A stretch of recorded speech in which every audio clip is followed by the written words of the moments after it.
My son Paul was different.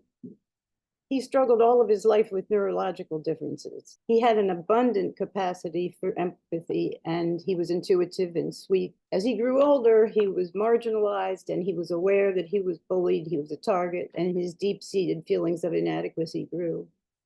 He turned to drugs in his 20s, and it was never a social thing. I know now full well that it was masking his pain. Throughout his life, he was treated by healthcare professionals, but that came to a screeching halt when he was incarcerated at one point. And during that time, it was a nightmare. He was hungry consistently. He was robbed.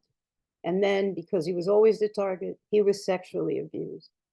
When he got out, he was despondent. He felt worse about himself than ever before. Plus, he couldn't find employment. After many, many discouraging years, he finally got on the right track. He got a job that he loved, and he was happy. He had his first apartment, but he relapsed. And he turned to me, and together we sought help. But we struck out at every turn. We cannot continue our failed practices of disempowering those that are most at risk, of removing resources from them and isolating them and making it harder for them to take care of themselves.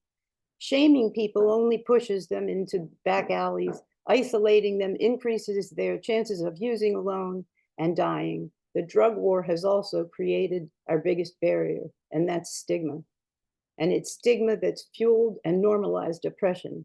And it's a huge culprit, but we will never overcome it as long as we criminalize the behavior that we're trying to destigmatize.